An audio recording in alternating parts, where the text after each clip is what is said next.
It's time for our Great British Debate this hour, and I'm asking, are Just Stop Oil a cause for good, or are they just disruptive? Protesters from Extinction Rebellion and Just Stop Oil have blocked 10 oil terminals across England today. They're demanding that the government stops at new oil and gas projects. But on a day where millions of households across the UK are seeing their energy costs spiral, I'm asking, are the protesters a force for good or just disruptive? I'm now joined by Grahame Buss. He's the spokesperson for Just Stop Oil and a former principal scientist at Shell. Grahame, thank you for joining us. OK, so why are you protesting across England today?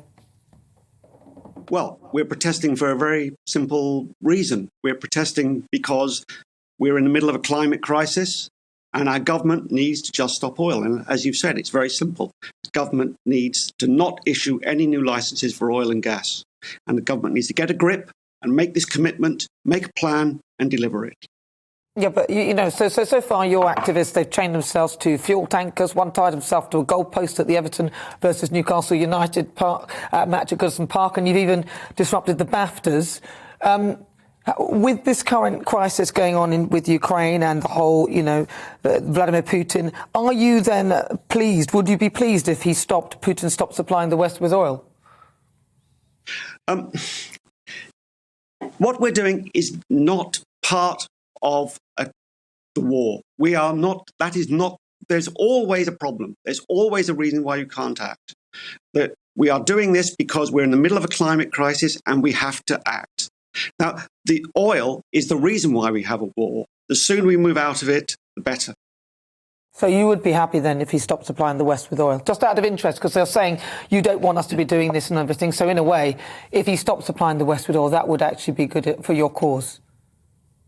I think for the United Kingdom, we get very little oil from the North Sea. So as far, we're essentially self-sufficient in oil in the UK. So, but we don't get oil from Russia to any significant degree at all. I think it would make no difference to us. Now, look, we all want a healthy planet, and that, and that's all very well demanding it. But what are your realistic alternatives then? Look, it's very simple. Our government needs to get a grip. It's digging a hole. It's digging our children's graves. By signing new licenses, it's driving a coach and horses through the government's carbon climate commitments. It's criminally negligent. What we're doing is part of addressing this terrible crisis that we face. If we don't address this crisis, it's going to get much, much worse for us.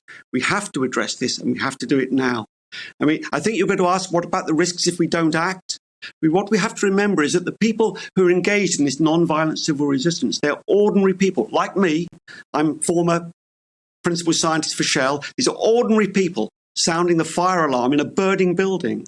I have immense respect for them, putting their futures, their careers, their freedom on the lines for our children's future. This is about our children's future.